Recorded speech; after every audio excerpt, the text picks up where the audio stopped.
Hello everyone, যারা আমার এই ভিডিও দেখতেছেন, তো শুরুতে বলে রাখি আমি এই ভিডিওতে কিভাবে ইফ এলস স্টেটমেন্ট ব্যবহার করে লিপ ইয়ার চেক করা যায় সেটা করে দেখাবো। যারা একেবারে নতুন সি প্রোগ্রামিং শিখতেছে তাদের জন্য এই ভিডিওটা, মূলত আমি আমার স্টুডেন্টদের জন্য এই ভিডিওগুলো এডিট করতেছি। পাশাপাশি হলো যারা নতুন নতুন সি প্রোগ্রামিং শিখতেছো আর এইচএসসি পরীক্ষার্থী আছো, তারা এই ভিডিওগুলো দেখলে উপকৃত হতে পারবে। তো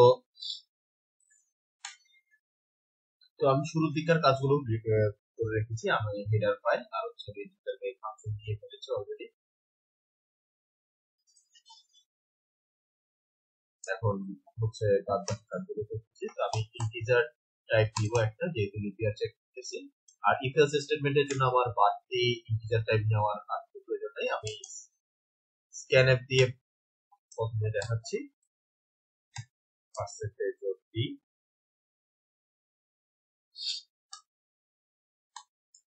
কমা 10% এ। ইফ কন্ডিশনে আমার তিনটা কন্ডিশন দিতে হবে। ইফ 400 if a modulus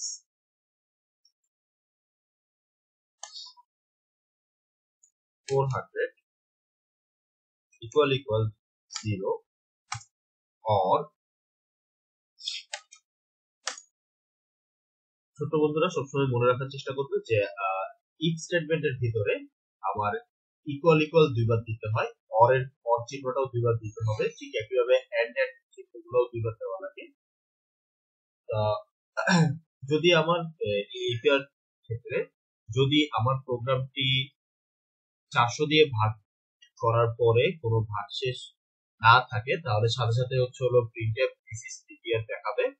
আর যদি এটা না হয় তাহলে পরের স্টেটমেন্টটা চেক করবে বা পরের কন্ডিশনটা চেক করবে। এটা আমার একটা কন্ডিশন। এরপরের কন্ডিশনটা এ মডুলাস 4 equal 0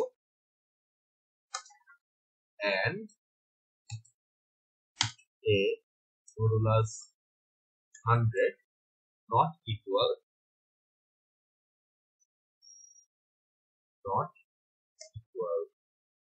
0।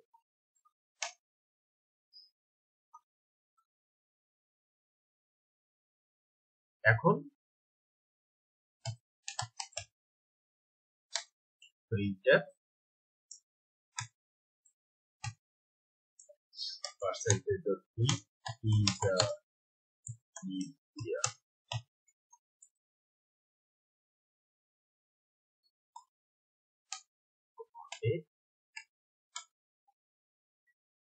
এরপরে else এ যে কন্ডিশনটা দিব,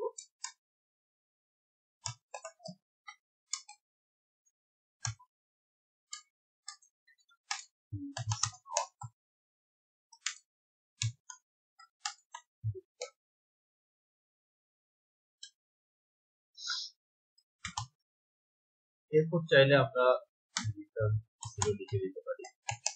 এটা না দিলেও প্রোগ্রাম কাজ করবে।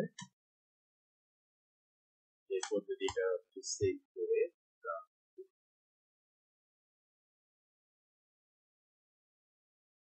তো আমি একটা ইনপুট নিচ্ছি, মনে করি 2024।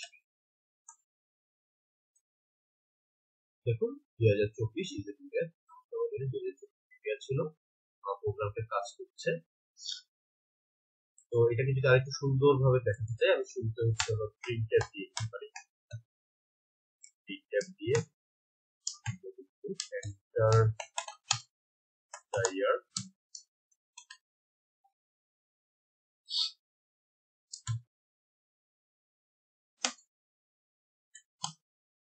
আবার করি একটা হিসাবে।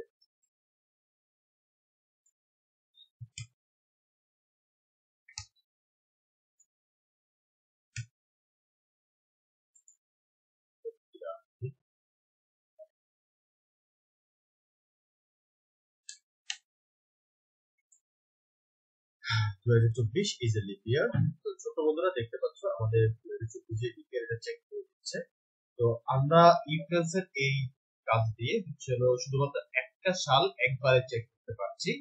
তো আমরা যদি অনেকগুলো সাল বা 4টা 5টা সাল যদি চেক করতে চাই তখন আমাদের আসলে লুপ দিয়ে কাজ করতে হবে। পরবর্তী ভিডিওতে আমরা কিভাবে লুপ দিয়ে এই ভিডিওগুলো